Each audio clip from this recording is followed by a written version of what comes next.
Oke, selamat datang kembali di channel YouTube saya, di channel Ruang Para Bintang. Nah, adik-adik kami semua yang mau mengambil di Simama Poltekkes, nah kali ini saya akan coba kembali membahas soal matematika dan IPA, khususnya biologi. Nah, di video yang akan datang saya akan coba upload yaitu tentang fisika dan kimia. Nah, jadi buat adik-adik kami semua, silakan belajar di channel ini. Semoga kalian semua bisa berhasil di Simama Poltekkes 2020. Persiapan yang baik adalah kunci keberhasilan. Siapkan diri kalian, jangan lupa untuk terus membaca buku, kemudian dicoba dulu baru dilihat lagi di channel ini. Oke, terima kasih. Kita langsung saja membahas soal ini. Jangan lupa di subscribe terlebih dahulu, tekan tanda lonceng supaya kamu tidak ketinggalan informasi yang terbaru dari channel Ruang Para Bintang. Terima kasih, silakan berbagi kepada teman-teman yang lain, jangan lupa di share ya. Oke.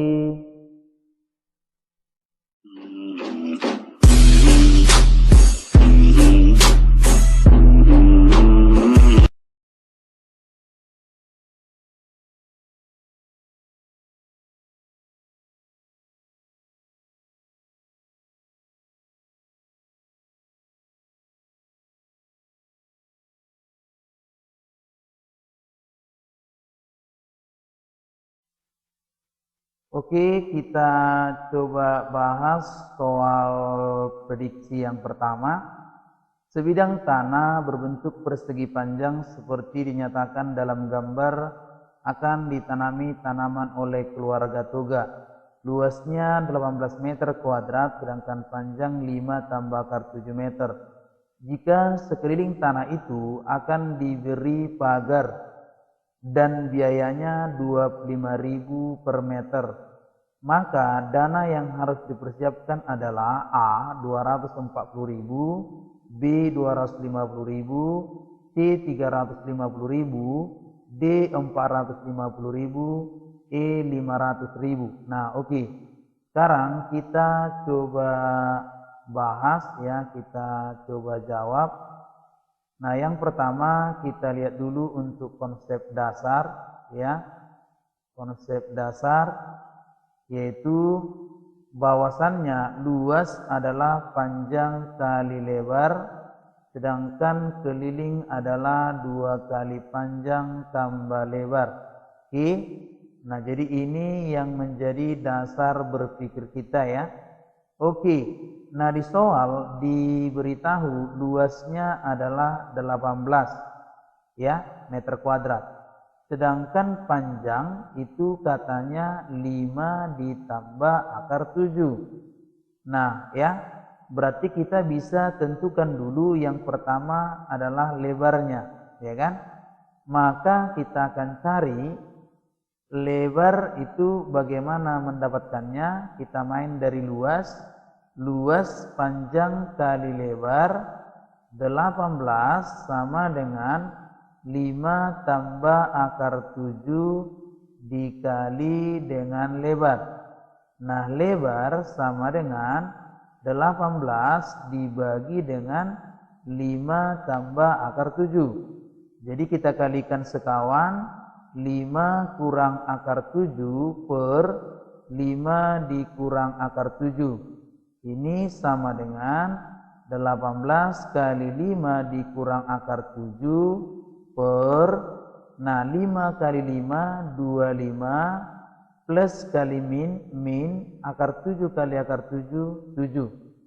Nah, ini adalah 18 kali 5 dikurang akar 7 per, nah 25 kurang 7 18, ini kita coret. Maka lebarnya adalah 5 dikurang akar 7. Sampai di sini bisa ya? Oke, kita lanjut di berikutnya, kita masuk keliling. Nah, tadi kita lihat di keliling rumusnya adalah 2 kali panjang tambah lebar, ya kan? Nah, karena dia mencari panjang daripada pagar itu dulu, maka kita main keliling, ya kan? Berarti 2 kali panjangnya 5 tambah akar 7, kemudian ditambah ini 5 kurang akar 7 lebarnya. Berarti keliling 2 kali 5 tambah 5 10, akar 7 dikurang akar 7 0. Berarti keliling sama dengan 20 meter. Nah, katanya per meter itu 25.000 dananya. Berarti dana total itu sama dengan 20 kita kalikan dengan 25.000. Maka 20 kali 25 berarti kan 500.000 ya. Oke, jadi jawabannya adalah E ya. Oke, itu dia untuk soal ini, mudah-mudahan bisa dipahami. Oke, kita lanjut di soal nomor 2 ya. Oke, sekarang kita lanjut di soal nomor 2 ya. Persamaan kuadrat AX kuadrat ditambah A kurang 2X ditambah A kurang 2 sama dengan 0 mempunyai akar nyata nilai A yang memenuhi. Nah, jadi kita coba jawab ya kan, kita coba jawab. Nah, kita bahas dulu konsep dasar. Nah, jadi kalau dikatakan akar nyata ya kan, akar nyata, maka syaratnya adalah D lebih besar sama dengan 0. Untuk bentuk persamaan AX kuadrat tambah BX tambah C sama dengan 0, maka D adalah rumusnya B kuadrat dikurang 4AC.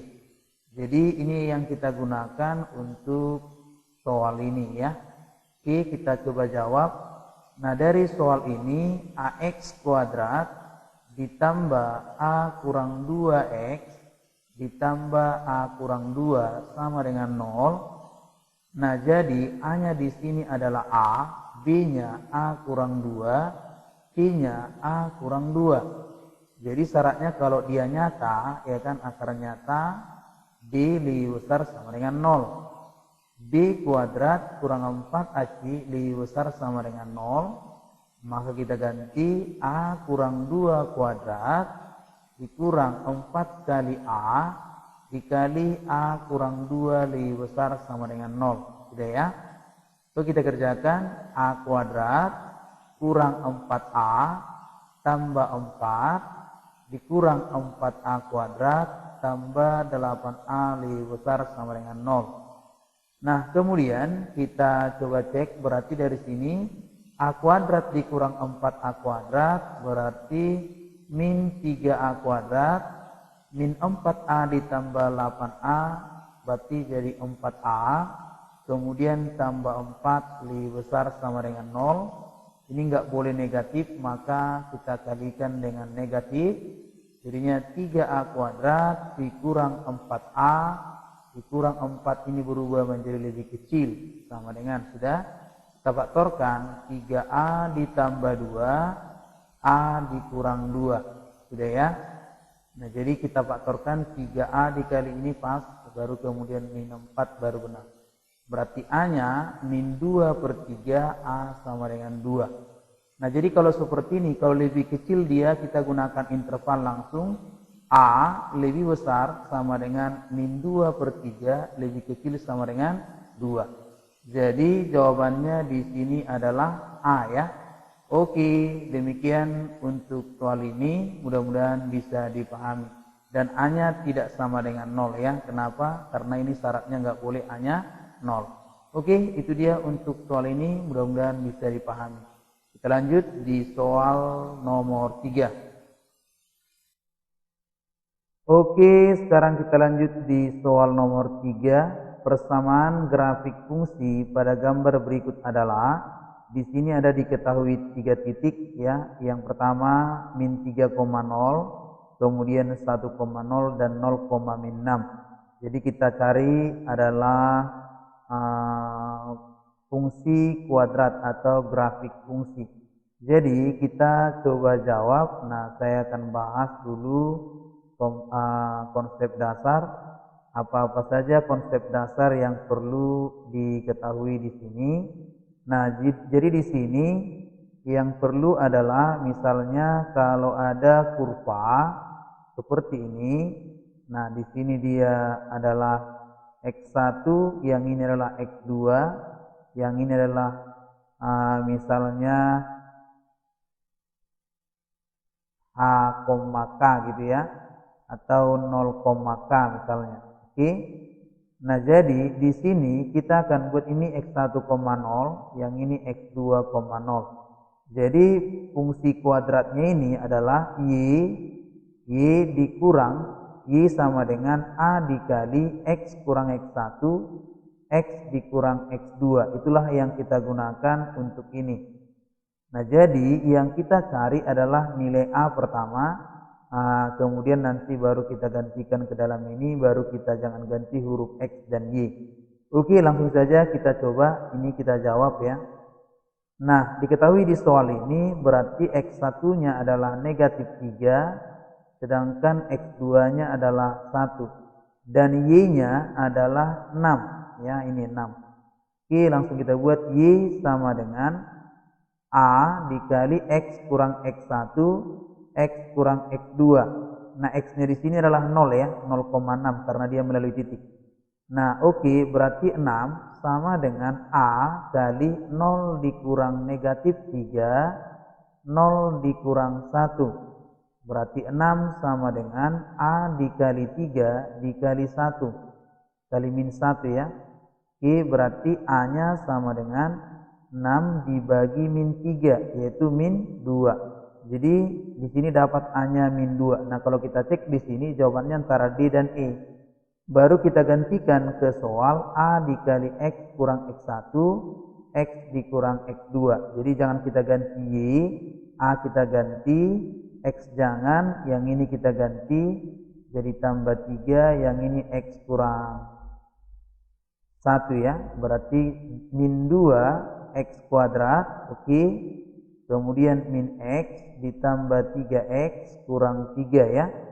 Berarti min 2 X kuadrat tambah 2X dikurang 3. Min 2X kuadrat dikurang 4X. Kemudian ditambah dengan 6. Jadi jawabannya adalah D. Oke, itu dia untuk soal nomor 3. Mudah-mudahan bisa dipahami. Oke, sekarang kita lanjut di soal nomor berikutnya ya. Sebuah peluru ditembakkan ke atas dan tinggi peluru pada T detik dirumuskan oleh HT sama dengan 40T dikurang 5T kuadrat H dalam meter. Tinggi maksimum yang dapat ditempuh oleh peluru tersebut adalah A 75 meter, B 80 meter, C 85 meter, D 90 meter, E 95 meter. Nah, oke, kita coba jawab ya. Nah, kita coba bahas yaitu konsep dasarnya terlebih dahulu. Kita lihat konsep dasar ya kan. Nah, di sini kita bahas mengenai namanya turunan. Jadi, turunannya itu aplikasi dari aplikasi max dan aplikasi min. Nah, jadi kalau cerita maksimum, nilai max ya maupun nilai minimum, maka yang ditanya misalnya H, maka kita akan buat H aksennya harus sama dengan 0. Oke. Nah, jadi di sini tinggi ya kan, tinggi adalah 40T dikurang 5T kuadrat. H ya, H, salah bukan T. H tinggi height, supaya dia mencapai maksimum maka H aksen harus bernilai 0. Maka kita peroleh jadinya turunan dari sini. Kita ingat bahwasanya turunan, misalnya kalau Y sama dengan X pangkat N, maka Y aksennya adalah N kali X pangkat N kurang 1 ya. Nah, jadi di sini pangkat 1 kita kalikan 1 kali 40 berarti 40T 1 kurang 1. Kemudian ini jadinya 2 kali 5T 2 kurang 1 sama dengan 0. Ini jadinya 40T pangkat 0 dikurang 10T ya sama dengan 0. Nah, T pangkat 0 itu adalah 1, berarti 40 dikurang 10T sama dengan 0. Berarti 10T sama dengan 40 maka T-nya adalah 40 bagi 10 yaitu 4. Jadi waktunya adalah 4 detik. Nah berarti HT tadi rumusnya adalah 40T dikurang 5T kuadrat. Berarti H maksimum pada saat 4 detik 40 kali 4 dikurang 5 kali 4 kuadrat. Ya berarti kita peroleh jadinya 160 dikurang 5 kali 16 berarti jadinya 80. Jadi yang ini adalah 80 meter. Jadi jawabannya adalah bola. Oke, itu dia untuk soal ini. Mudah-mudahan bisa dipahami ya. Oke, sekarang kita lanjutkan di soal nomor 5. Nilai dari sin 15 kuadrat dikurang sin 105 kuadrat sama dengan. Oke, sekarang kita coba lihat di sini, kita coba jawab ya kan, kita bahas dulu konsepnya.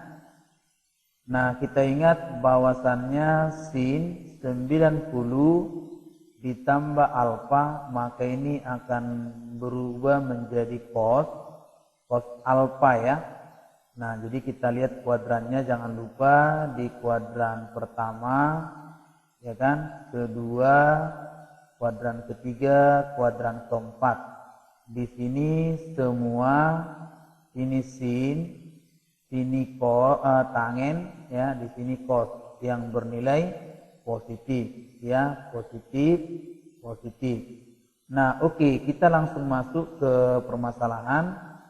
Sin ya kan 15 kuadrat dikurang sin 105 kuadrat itu sama dengan sin 15 kuadrat dikurang sin, ini kita buat 90 ditambah 15 ya, benar ya.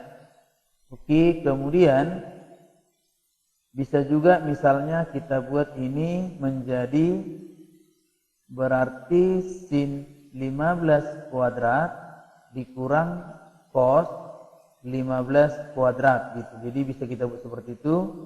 Nah, ini jadinya kita perolehlah sin 15 kuadrat dikurang cos 15 kuadrat.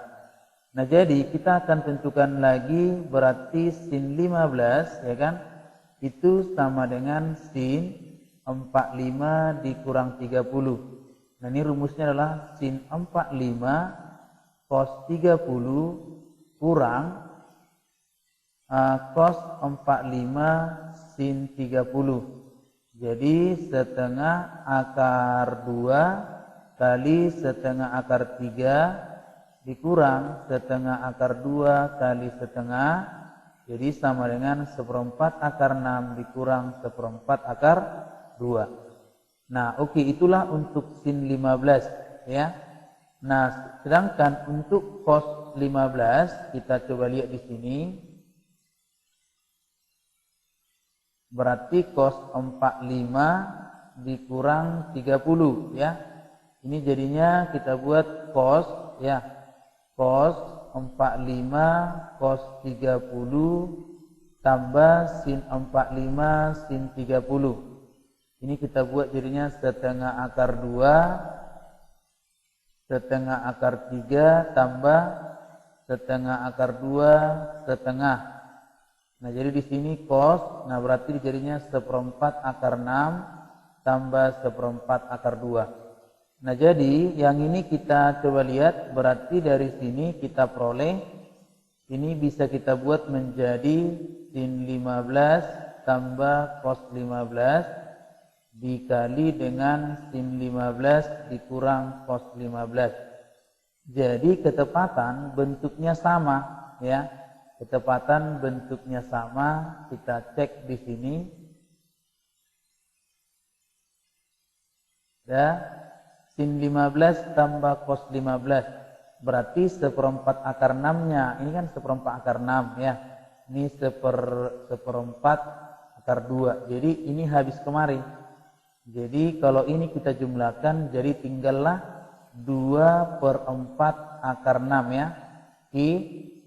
Kemudian yang ini sin 15 ini kita kurangi dengan cos 15.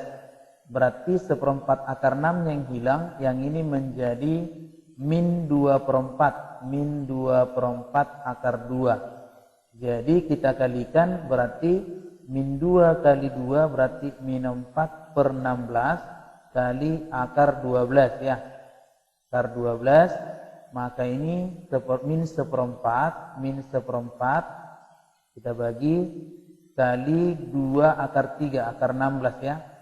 Akar 12. Akar 12 itu kan 2 akar 3, berarti jawabannya min setengah akar 3 itu. Jadi jawabannya adalah A. Oke, itu dia untuk soal ini, mudah-mudahan bisa dipahami. Oke, itu dia untuk ini. Kita lanjut soal berikutnya ya. Oke, sekarang kita lanjut di soal berikutnya ya. Diberikan pernyataan sebagai berikut. Jika penguasaan matematika rendah, maka sulit untuk menguasai IPA. Yang kedua, IPA tidak sulit dikuasai atau iptek tidak berkembang. 3. Jika iptek tidak berkembang, maka negara akan semakin tertinggal. Dari ketiga pernyataan di atas dapat disimpulkan ya. Nah, oke, sekarang kita coba jawab ya kan. Nah, yang pertama kita lihat dulu konsep dasarnya. Ya. Kita bahas mengenai premis ya. Jika P maka Q, premis kedua Q maka R, maka kesimpulannya adalah P maka R. Kemudian jika premis pertama P maka Q, premis kedua negasi Q, maka kesimpulannya adalah negasi P. Oke, nah yang setara dengan implikasi itu adalah negasi P atau Q gitu. Nah, oke, sekarang kita cocokkan kemari. Kita lihat, jika penguasaan matematika rendah, maka sulit untuk menguasai IPA. IPA tidak sulit katanya, berarti dia menegasikan yang di sini. Jadi kita buat premis pertama tadi P maka Q. Premis keduanya berarti Q-nya, nah ini kan sulit menguasai IPA. Jadi buat negasi di sini. Kemudian dia buat atau iptek tidak berkembang. Kita misalkan iptek tidak berkembang itu adalah negasi R. Jadi ini bisa kita buat kesimpulannya yang sama dengan ini. Berarti P maka Q, yang ini kita buat menjadi Q maka R, negasi R ya. Maka kesimpulannya adalah P maka negasi R. Nah, kemudian di premis ketiga, jika iptek tidak berkembang katanya, berarti kita lanjut, berarti di sini negasi R, maka dia di sini kita misalkan S. Jadi kesimpulannya adalah P maka S. Jadi jawabannya adalah jika penguasaan matematika rendah, maka negara akan semakin tertinggal. Jika penguasaan matematika rendah, maka negara akan semakin tertinggal. Jadi jawabannya di sini adalah A ya. Oke, itu dia untuk soal nomor 6. Kita lanjut di soal berikutnya ya. Oke, kita lanjut di soal nomor 7. 7 tahun yang lalu umur seorang dokter sama dengan 6 kali umur pasiennya. 4 tahun yang akan datang 2 kali umur dokter sama dengan 5 kali umur pasien ditambah 9 tahun. Umur dokter sekarang adalah A 39, B 43, C 49, D 54, E 78. Oke, kita coba jawab. Nah, kita akan coba selesaikan nih. 7 tahun yang lalu, berarti kalau dia yang lalu kita kurang ya. Kalau yang akan datang kita jumlahkan. Nah, kita coba lihat di sini. 7 tahun yang lalu umur seorang dokter sama dengan umur 6 kali pasien. Berarti kita buat dokter dikurang 7 sama dengan 6 kali umur pasien dikurang 7. Oke? Maka dokter kurang 7 sama dengan 6 kali pasien dikurang 42. Berarti dokter dikurang 6 pasien sama dengan min 35 ya. Oke, jadi 35 persamaan pertama. Yang berikutnya adalah 4 tahun yang akan datang ya, 4 tahun yang akan datang 2 kali umur dokter.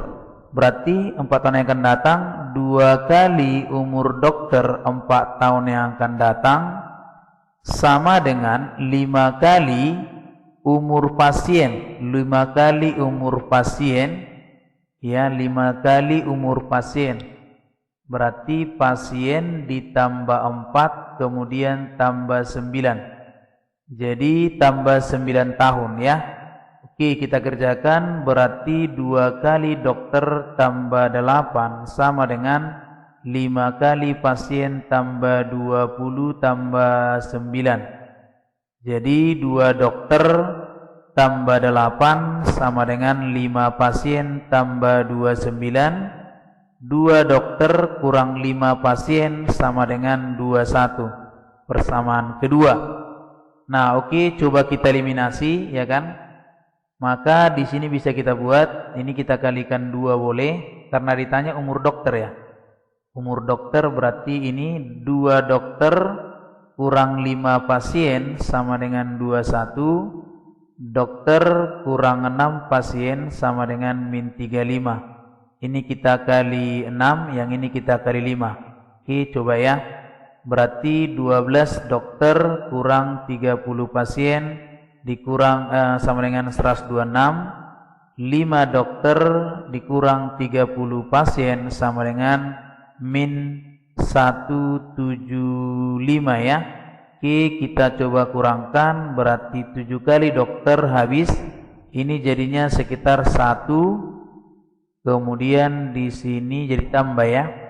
Oke, 10 kemudian 301 ya. Oke, 301 ya. Jadi kita bagi berarti dokter sama dengan 301 dibagi 7. Nah, kalau kita lihat di sini yang mengarah adalah ke 43 ya. Coba kita tes. Nah, 43 dikali 7 berarti 1 2 28 301. Jadi jawabannya adalah 43 tahun. Jadi jawabannya adalah bola. Oke, itu dia untuk soal ini, mudah-mudahan bisa dipahami. Oke, kita masuk di soal nomor 8 ya. Diketahui 3 bilangan A, B, dan C.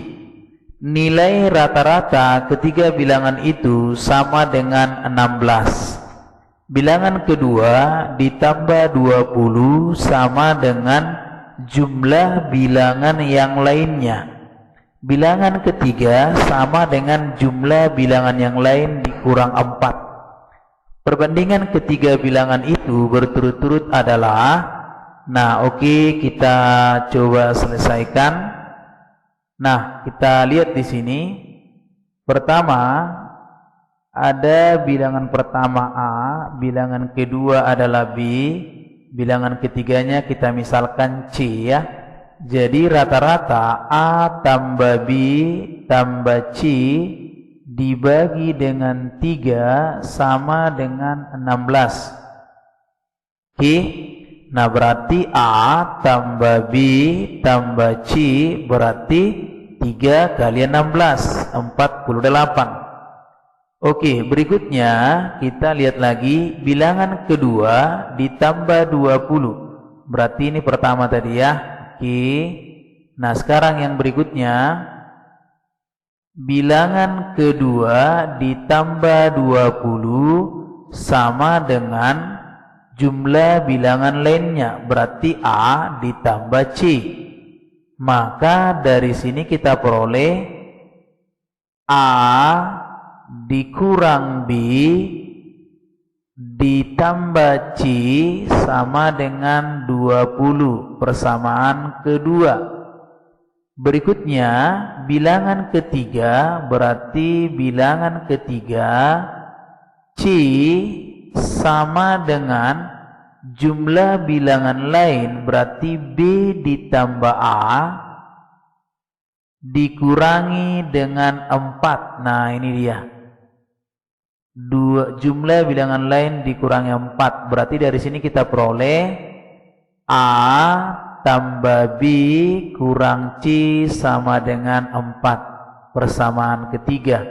Nah sekarang kita coba cari berapa nilai A, berapa nilai B. Kita eliminasi.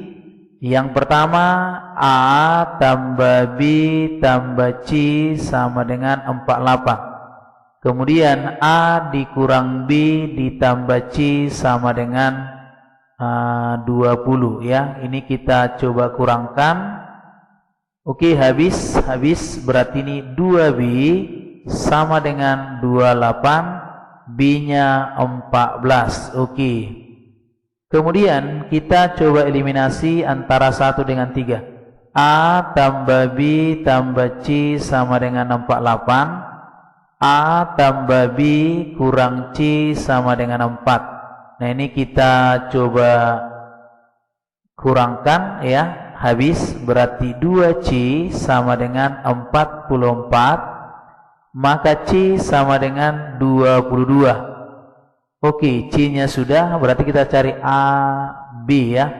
Berarti tadi A tambah B tambah C kan 48. Nah, berarti A tambah B, di sini B sama C sudah, berarti A tambah 14, kemudian ditambahkan dengan 22 sama dengan 48. A tambah 36 sama dengan 48.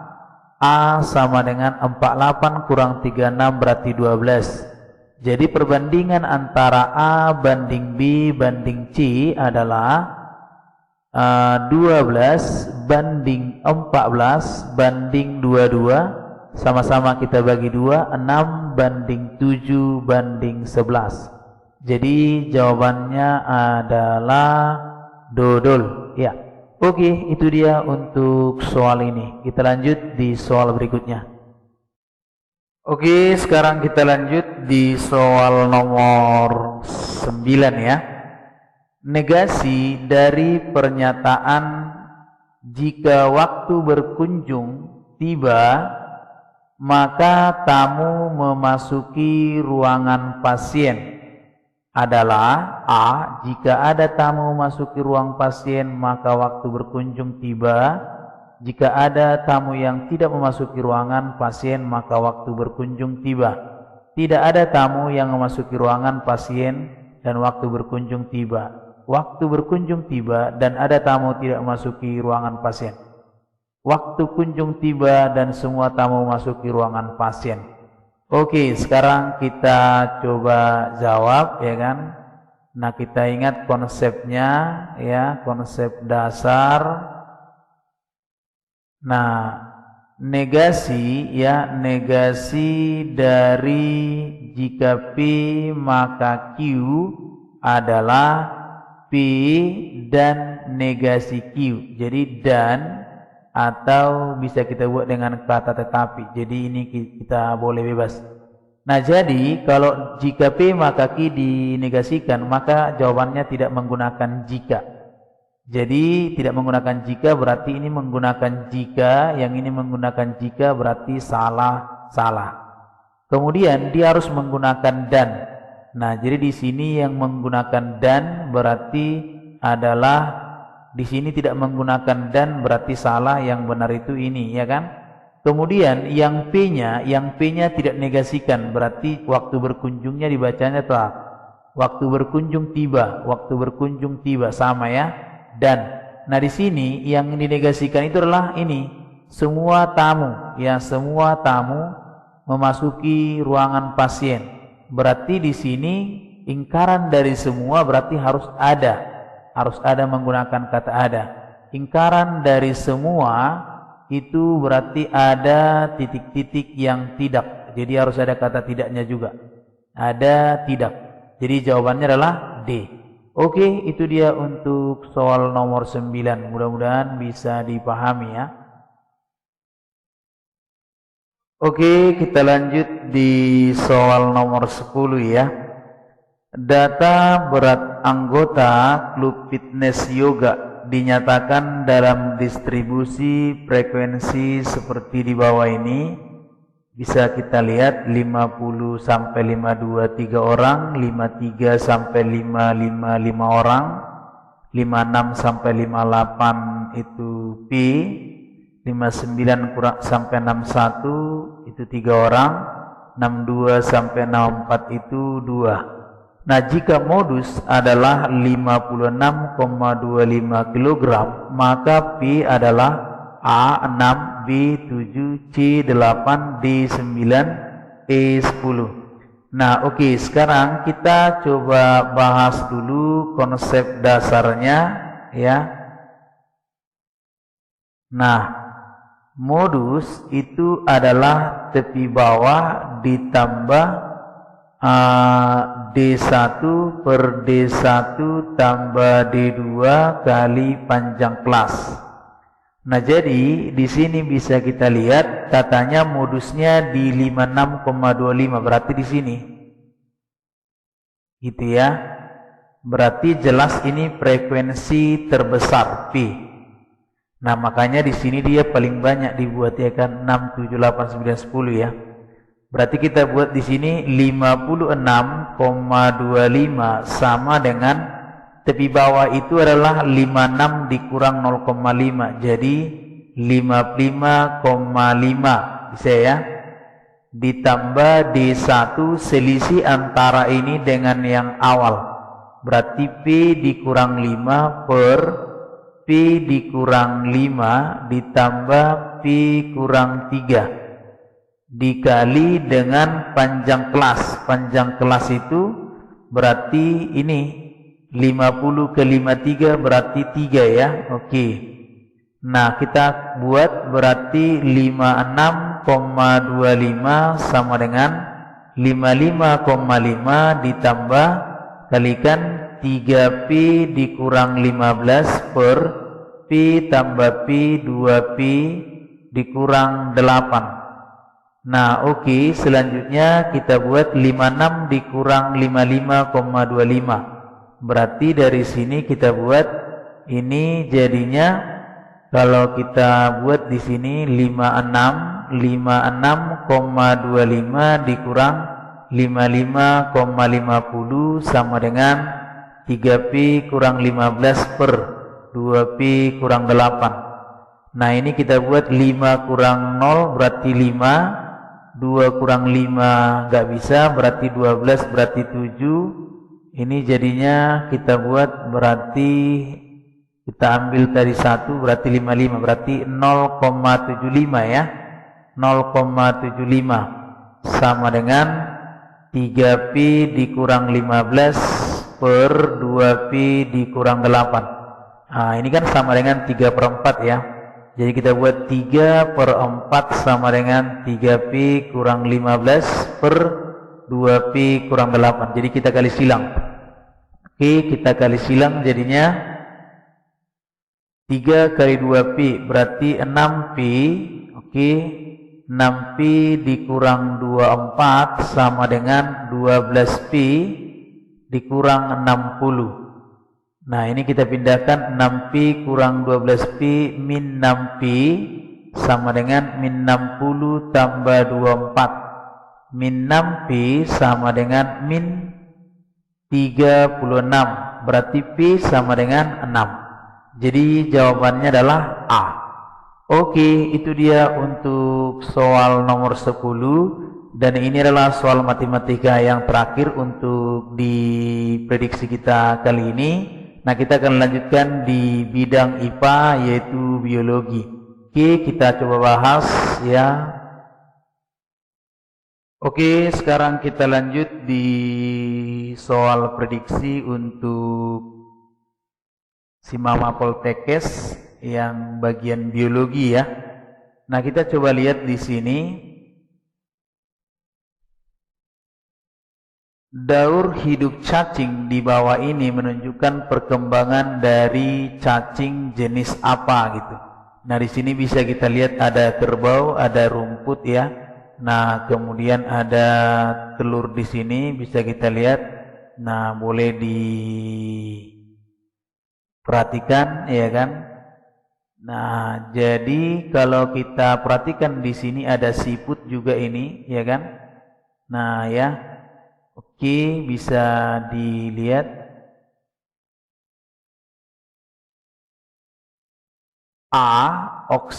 Oxyolus vermicularis, Clonorchis sinensis, Ankylostoma duodenale, D.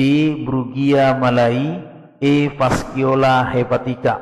Jadi, daur ulang hidup cacing di bawah ini menunjukkan perkembangan dari cacing jenis daur ulang yang merupakan dari cacing Fasciola hepatica. Jadi, jawabannya adalah E ya. Oke, itu dia untuk soal nomor 11. Oke, kita lanjut di soal nomor 12. Pada bakteriofag ya, tujuan memasukkan DNA ke dalam sel inang adalah A. Melumpuhkan sel inang agar tidak dapat bereproduksi, B. Mengendalikan sintesis protein membentuk bagian-bagian tubuhnya, C. Memacu produksi enzim untuk memecah sel inang, D. Mengeluarkan protoplasma sel inang untuk tempat reproduksi, E. Mengakibatkan nukleus sel inang untuk memproduksi sel inang. Nah, coba kira-kira apa jawabannya? Nah, oke. Jadi pada bakteriofag ya kan, tujuan memasukkan DNA ke dalam sel inang adalah, ingat bahwasannya virus menginjeksikan DNA ke tubuh ya bakteri ya. Nah, jadi ingat, virus menginjeksikan DNA ke tubuh bakteri adalah untuk mengambil alih proses sintesa protein pada bakteri dan membentuk bagian-bagian tubuhnya. Saya ulangi, virus menginjeksikan DNA ke tubuh bakteri adalah untuk mengambil alih proses sintesa protein pada bakteri dan membentuk bagian-bagian tubuhnya. Jadi jawabannya yang paling tepat bisa kita lihat di sini adalah B ya, mengendalikan sintesis protein dan membentuk bagian-bagian tubuhnya. Oke, itu dia untuk soal nomor 12. Mudah-mudahan bisa dipahami ya.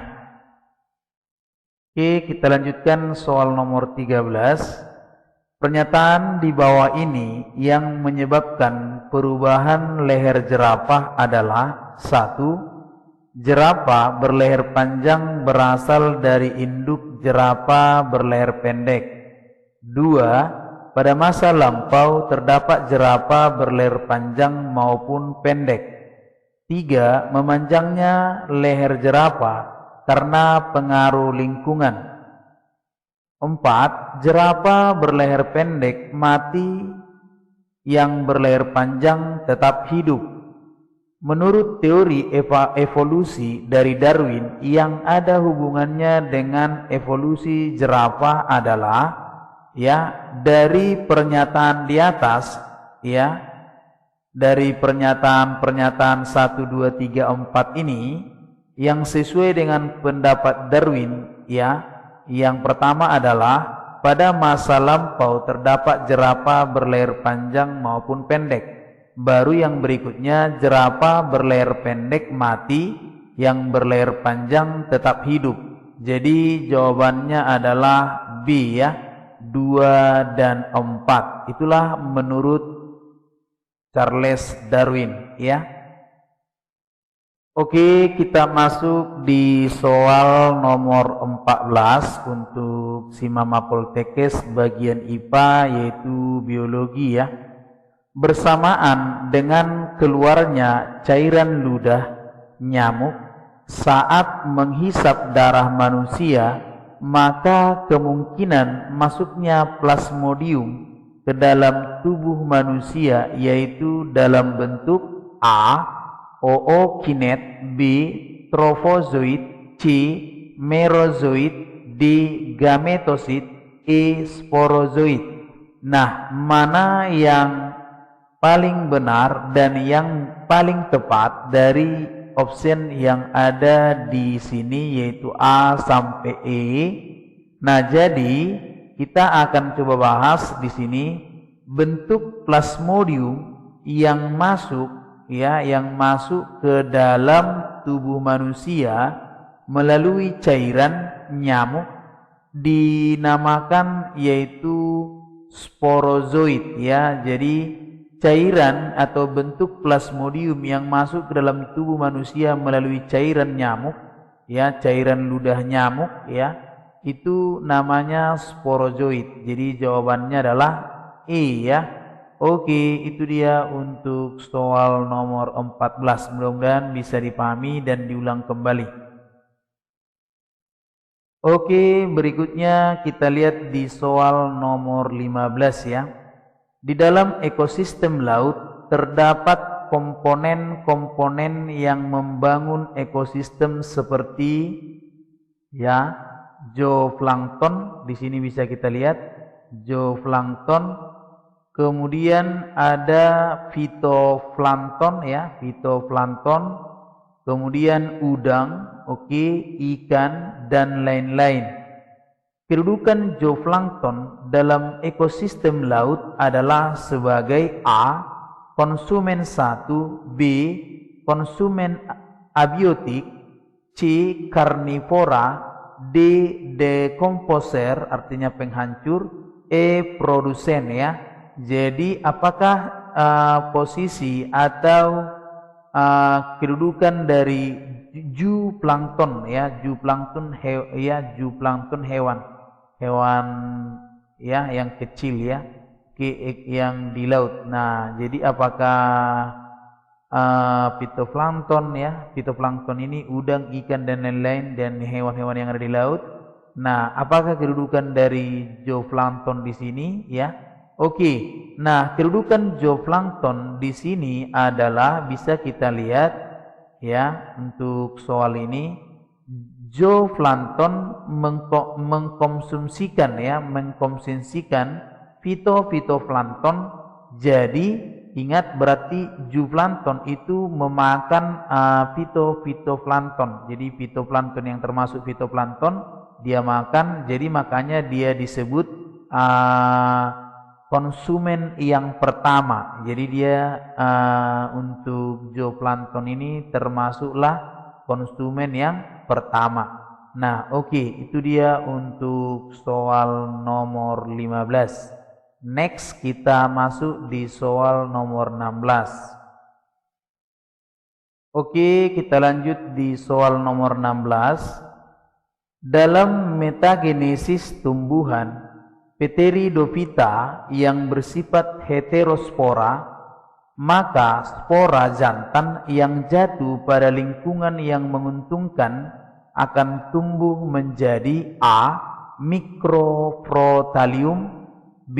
makroprotalium, C. mikroprotonema, D. makroprotonema, E. makrogamet. Saya ulangi. Dalam metagenesis tumbuhan Pteridophyta yang bersifat heterospora, maka spora jantan yang jatuh pada lingkungan yang menguntungkan akan tumbuh menjadi A.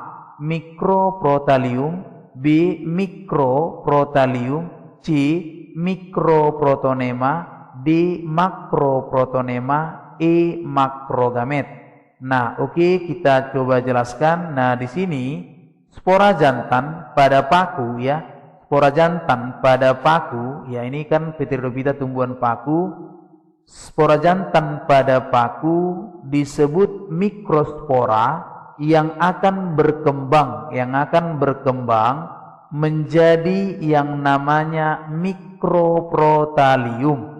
Jadi spora jantan pada paku disebut mikrospora yang akan berkembang menjadi yang namanya mikroprotalium. Jadi di sini jawabannya adalah A. Oke, itu dia untuk soal nomor 16 ya. Oke, next di soal nomor 17. Pada pemeriksaan air minum bertujuan untuk melihat ada dan tidaknya pencemaran oleh tinja manusia, digunakan sebagai indikatornya salah satu bakteri usus yang bukan patogen dan tidak berbahaya tetapi keluar bersama tinja, yaitu A. Vibrio cholera, B. Balantidium coli, E. Enterobacter aerogenes ya, aerogens ya, D. Escherichia coli, E. Proteus sp ya. Nah, saya ulangi kembali. Pada pemeriksaan air minum bertujuan untuk melihat ada dan tidaknya pencemaran oleh tinja manusia, digunakan sebagai indikatornya salah satu bakteri usus yang bukan patogen dan tidak berbahaya tetapi keluar bersama tinja, yaitu A. Vibrio cholera, B. Balantidium coli, E. Enterobacter aerogens, D. Escherichia coli, E. Proteus sp. Nah, jadi di sini kita lihat untuk soal nomor 17 ini kita coba perhatikan yang menjadi bakterinya adalah di sini bakteria Escherichia coli, E. coli kadang-kadang dibuat, jadi kita sudah paham bakteria E. coli hidup di usus besar ya. Jadi ingat, jadi dia hidup di usus besar dan tidak berbahaya.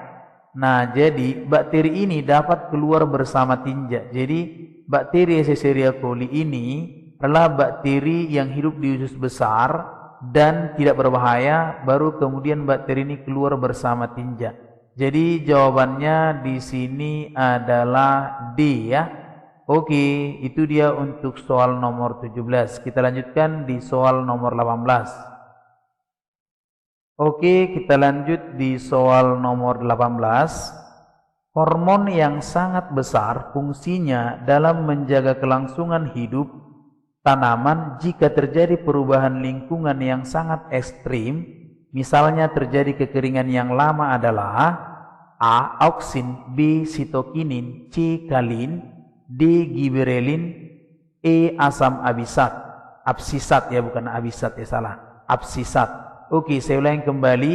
Hormon yang sangat besar fungsinya dan dalam menjaga kelangsungan hidup tanaman jika terjadi perubahan lingkungan yang sangat ekstrim, misalnya terjadi kekeringan yang lama adalah A. Auksin, B. Sitokinin, C. Kalin, D. Giberelin, E. Asam absisat. Oke, manakah hormon yang sangat besar fungsinya? Ya, bisa kita lihat. Hormon yang sangat besar itu adalah namanya asam abisat. Asam abisat adalah hormon dormin ya, hormon dormin yang berperan untuk menghambat pertumbuhan vegetatif.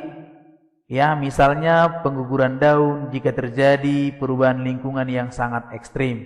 Jadi ingat, asam absisat atau hormon dormin yang berperan untuk menghambat pertumbuhan vegetatif. Jadi ingat tadi asam absisat atau hormon dormin. Jadi hormon dormin sama dengan asam absisat yang berperan untuk menghambat pertumbuhan vegetatif. Nah, oke, jadi jawabannya di sini adalah E ya, asam absisat. Oke, kita lanjut di soal nomor 19. Oke, sekarang kita masuk di soal nomor 19. Pernyataan di bawah ini yang benar mengenai Neurospora crassa adalah kecuali A. Hifa jamur bersekat, B. Memiliki askus, C. Dapat digunakan dalam pembuatan oncom, D. Termasuk jamur Deuteromicotina, E. Tergolong ke dalam jamur murni ya. Oke, mana yang paling tepat? Saya ulangi kembali. Pernyataan di bawah ini yang benar mengenai Neurospora crassa adalah kecuali A. Hifa jamur bersekat, memiliki askus, dapat digunakan dalam pembuatan oncom, termasuk jamur Deuteromycotina. E tergolong ke dalam jamur murni. Nah, oke, saya coba jelaskan sedikit. Nah, untuk ini di Neurospora crassa. Nah, jadi Neurospora crassa itu memiliki ciri-ciri sebagai berikut. Yang pertama, hipa bersekat ya, ingat hipa bersekat, kemudian memiliki askus. Nah, itu dia memiliki askus. Kemudian yang berikutnya adalah dapat digunakan untuk membuat oncom, itulah Neurospora crassa. Kemudian termasuk jamur murni atau sejati, tergolong ke dalam Ascomycotina. Jadi yang benar di sini adalah yang pertama tadi, hipa jamur bersekat iya, memiliki askus iya, kemudian dapat digunakan dalam pembuatan oncom iya, kemudian tergolong ke dalam jamur murni ya. Nah, yang ini termasuk jamur Deuteromycotina, tapi yang benar di sini adalah Neurospora crassa termasuk ke dalam Ascomycotina ya, masuk ke dalam Ascomycotina. Jadi ciri-ciri Neurospora crassa itu tadi adalah hipa bersekat, hipa jamur bersekat, memiliki askus, termasuk jamur Ascomycotina, dapat digunakan jadi oncom, tergolong ke dalam jamur murni ya. Itu dia jawabannya. Jadi kecualinya adalah D ya, karena dia bukan tergolong Deuteromycotina tapi Ascomycotina. Oke, itu dia untuk soal nomor 19. Lanjut di soal nomor terakhir, nomor 20. Oke, masuk kita di soal nomor 20. Oke, kita bacakan soalnya. Organela yang berperan dalam proses pembentukan ATP ya dalam sel dan mengandung enzim sitokrom oksidase adalah A. Lisosom, B.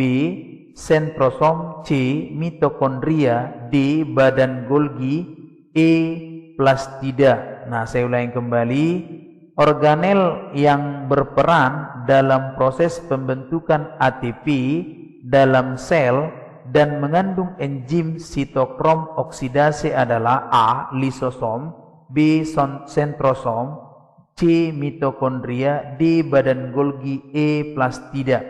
Nah, jadi yang paling tepat adalah organela untuk pembentukan energi ya atau ATP yang menjadi alat respirasi itu berada pada mitokondria. Jadi dia berada di mitokondria. Jadi jawabannya adalah C. Oke, itu dia untuk soal biologi nomor terakhir. Mudah-mudahan bisa dipahami. Nah, demikian dulu untuk pembahasan prediksi di soal-soal SIMAMA Poltekkes. Semoga bermanfaat dan semoga kalian semua bisa mempelajarinya dan bisa lulus di SIMAMA Poltekkes 2020 ini. Terima kasih banyak, semoga sukses. Sampai jumpa di video kita berikutnya. Oke.